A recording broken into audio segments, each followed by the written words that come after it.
and welcome to another video.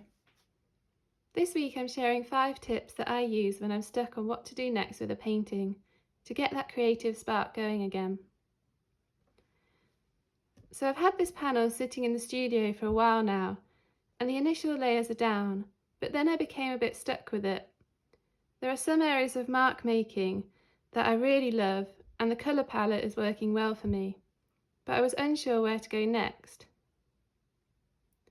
Perhaps it's the fear of covering over something that I already like, but also just not knowing how to resolve the painting so that I'm happy with it.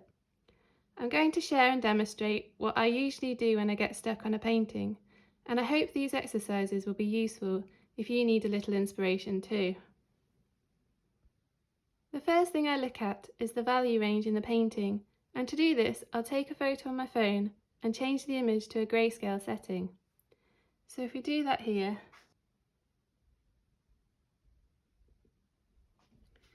so I've got an image of the painting, and if I just adjust it, in the settings you'll see there's a saturation,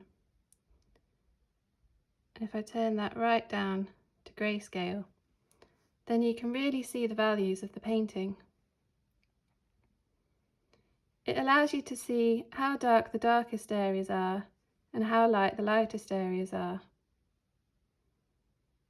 Looking back at when I first started painting, I often wouldn't make the dark areas dark enough, as I thought this would make the painting quite gloomy, but having a strong contrast between dark and light gives real impact to the piece. I'm happy with the values in this piece as it has a good range from dark to very light. I'm also happy with a strong contrast between the white in the sky and this dark area in the foreground representing the land.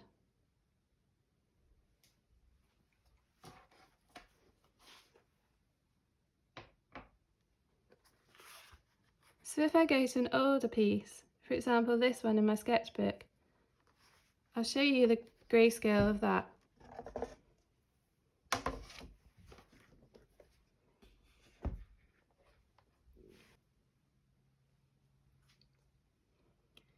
So I've taken a photo of it.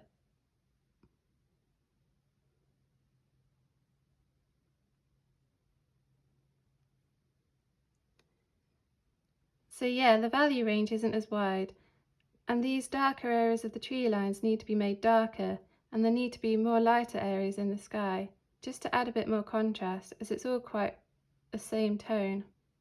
So if we contrast that with this one, there's a lot more areas of light contrasting with dark.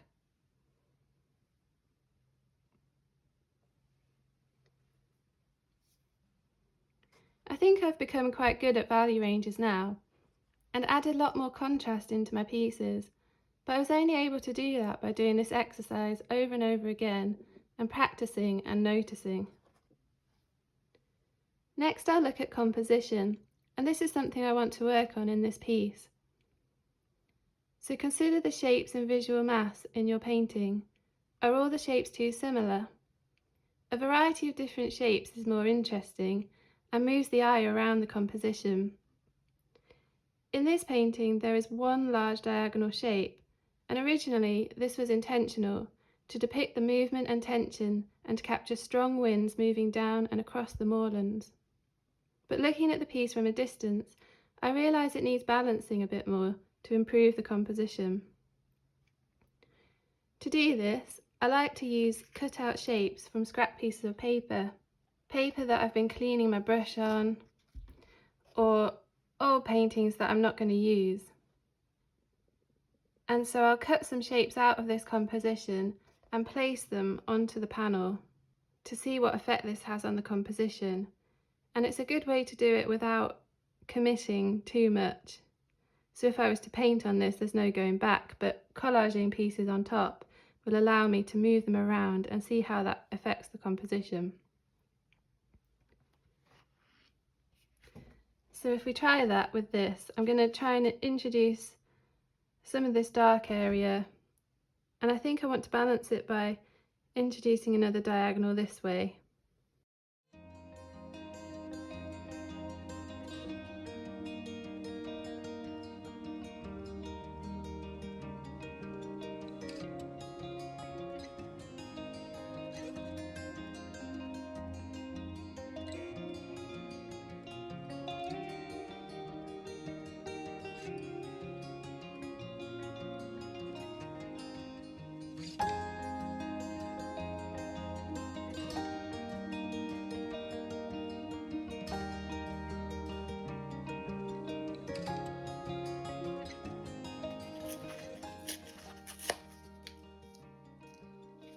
and something to balance the composition because it's very diagonal this way. Something that moves your eye this way as well. Could be higher up.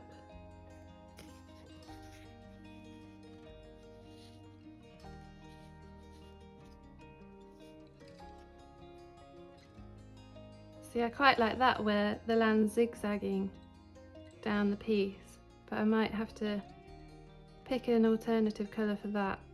Maybe perhaps not blue, but that's quite nice.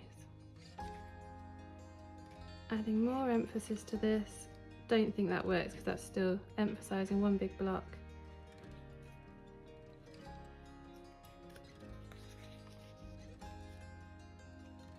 And I quite like this as well, because it's bringing some lines in this way to counteract the strong diagonal. So you can try anything with this obviously because it's just a scrap of paper. Verticals, just see how it impacts the composition. More diagonals to add more tension. But yeah, I think I'm gonna, now that I've seen this, I really like the effect of the land zigzagging down the page.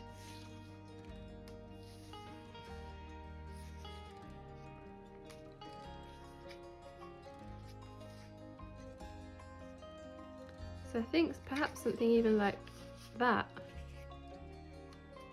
works really well. Yeah, I really like that. So that's a great way to see what impact things have on your composition without committing to painting straight over the top of it. You can also use editing software such as Procreate or Photoshop to do a similar thing, just adding shapes into your composition.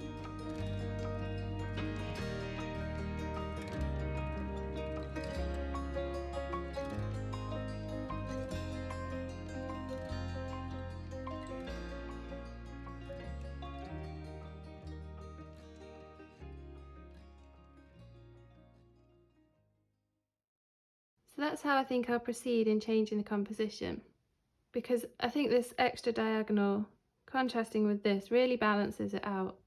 This leads on to the third tip, which is to look at balance and tension in the painting.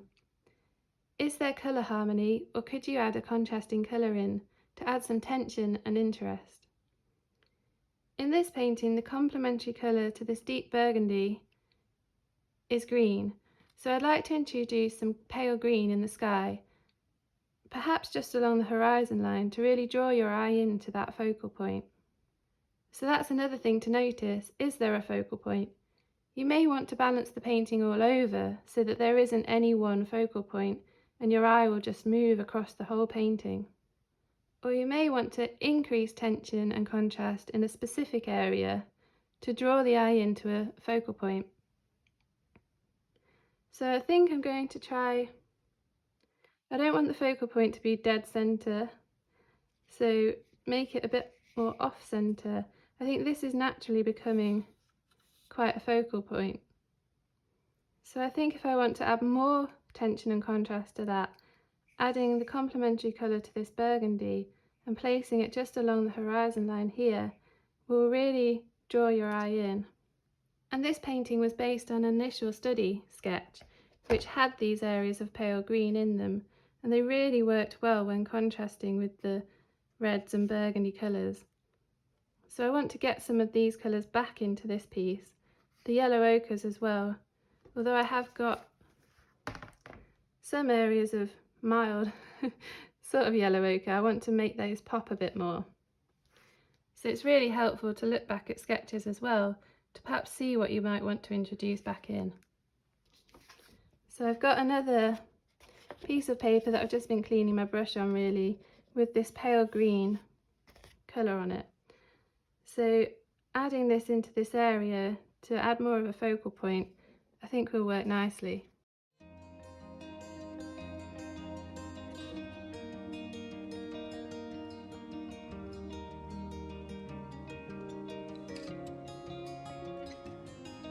And I just want this colour to sort of sit along the horizon line.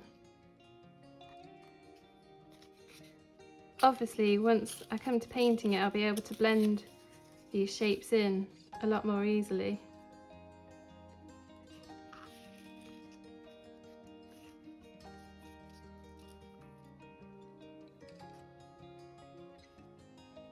But you can see here now, the contrast between these two colours really draws your eye in.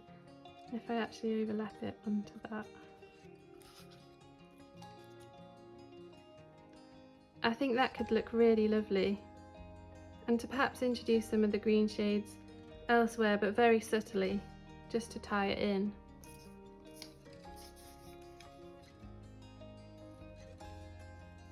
So something like this.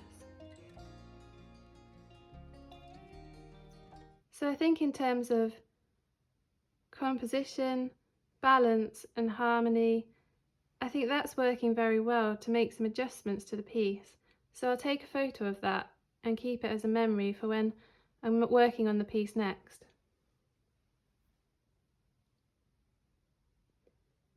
So the fourth tip is to notice areas of space in your painting. Is there a place for the eye to rest? So if I remove these now, I've taken a photo, so I've got that to go back to when I want to work next on this piece. But if I've removed those, you can see that there's just a lot of mark making, heavy texture. There's quite a subtle area here where your eye can rest, but not very much of it. There's a lot going on in terms of the mark making.